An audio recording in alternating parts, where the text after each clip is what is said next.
Assalamualaikum Assalamualaikum warahmatullahi warahmatullahi wabarakatuh. wabarakatuh. Nama saya Nadine Audina. Nama saya Nandawiya Cici.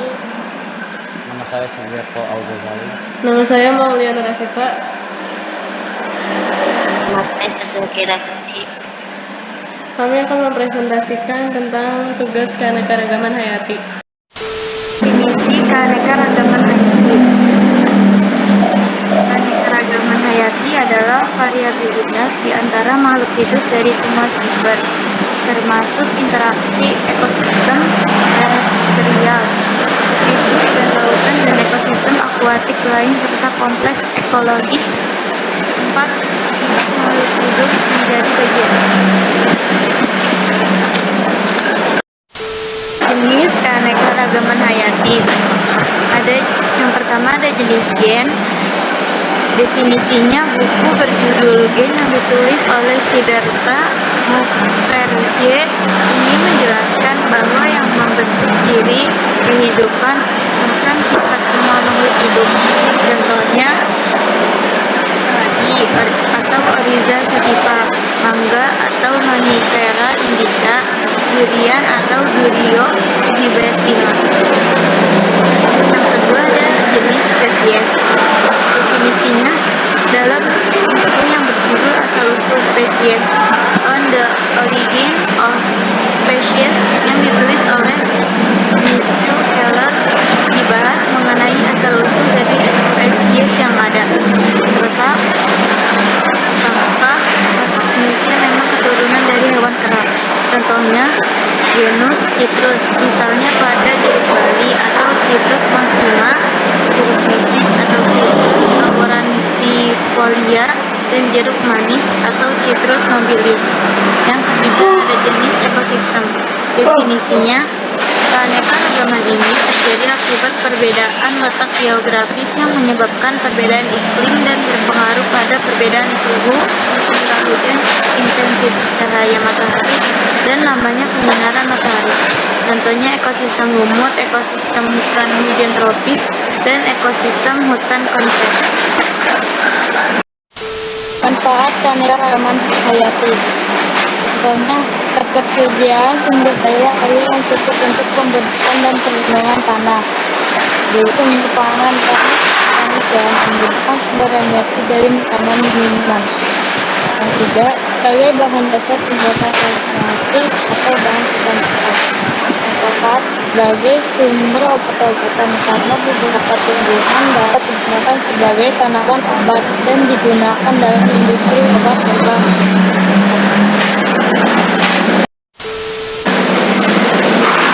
Sejarah garis luas dan border. Garis sama dengan dua garis khayal yang digambarkan dalam cetak.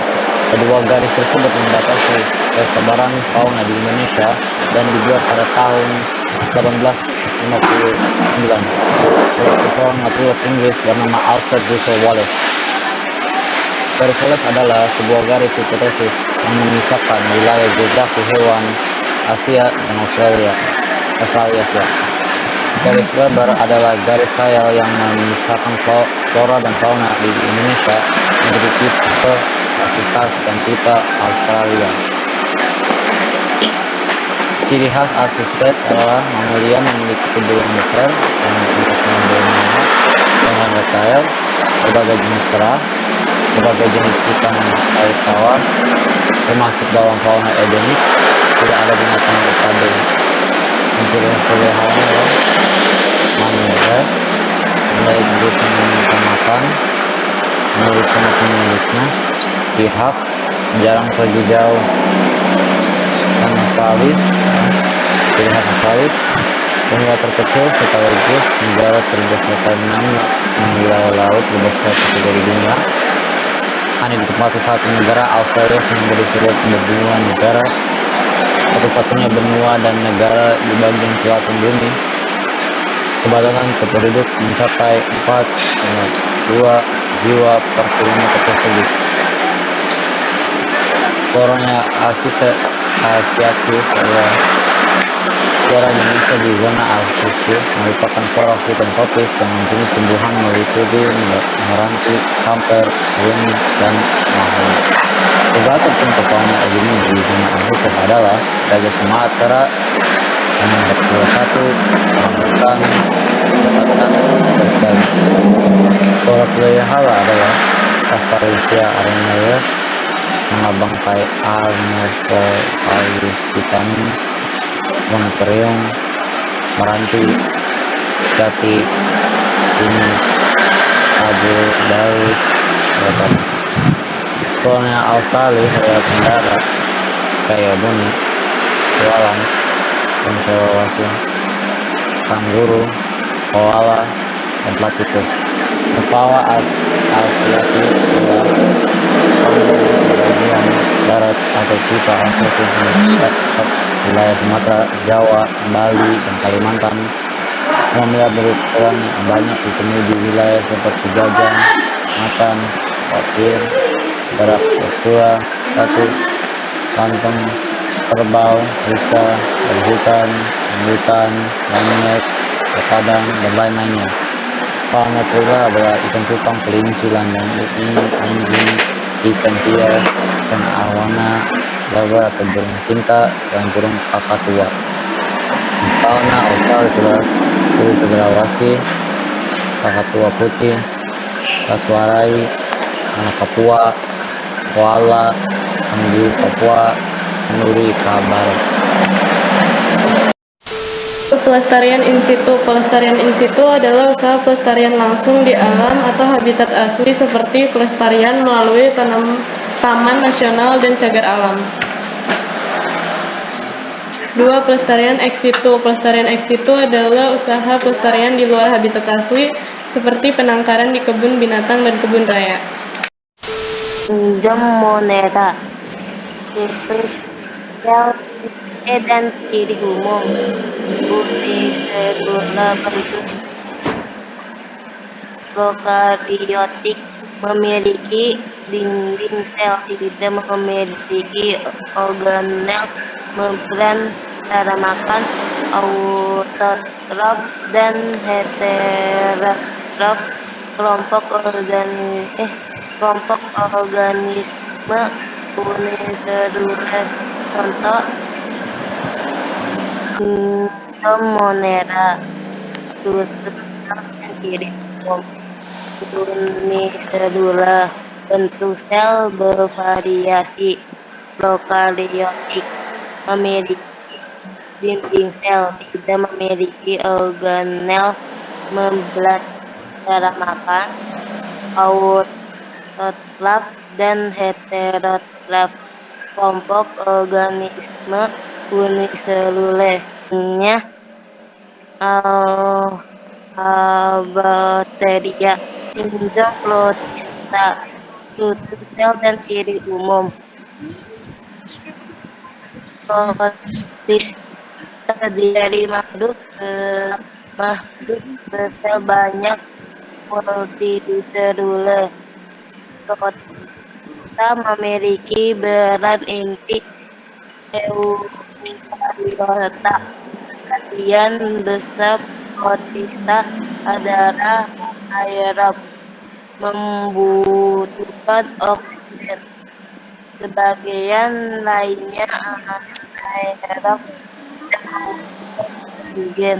Cara makan, menguraikan atau menelan makanannya. Kelompok organisme Mauba sp. Paramaecium, Saudatum, Plasmodium, Caladiae, Amoeba, Foraminifera, Jong fungi, tutus sel dan ciri umum. Tubuh belum dapat dibedakan antara akar, batang, dan daun. Tutus sel yang menyusun tubuh. Fungi bersifat eukariotik, intinya selnya memiliki membran inti dan memiliki dinding sel yang terbuat dari kitin. Tidak berofil sehingga tidak bisa membuat makanan sendiri. Cara makan: mengolah zat organik dari sisa makhluk hidup. Kelompok organisme Gemcerta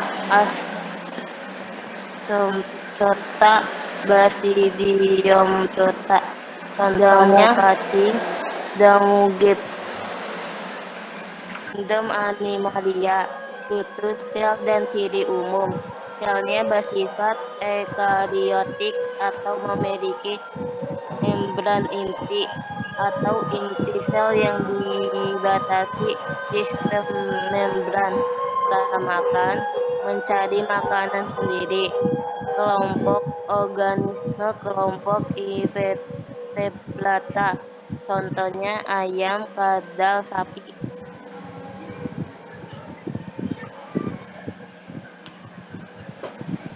Kingdom Platae, struktur sel dan ciri umum. Disusun dari sel eukariotik. Organisme yang memiliki banyak sel atau multiseluler. Memiliki dinding sel dari selulosa. Memiliki klorofil A dan B untuk fotosintesis. Menyimpan cadangan makanan. Membentuk amirum atau zat tepung. Sifatnya autoklaf karena bisa membuat makanan sendiri. Cara makan: fotosintesis. Kelompok organisme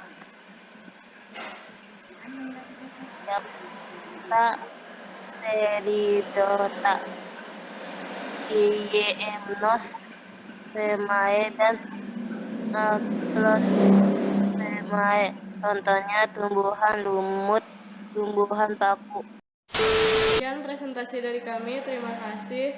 Assalamualaikum warahmatullahi wabarakatuh.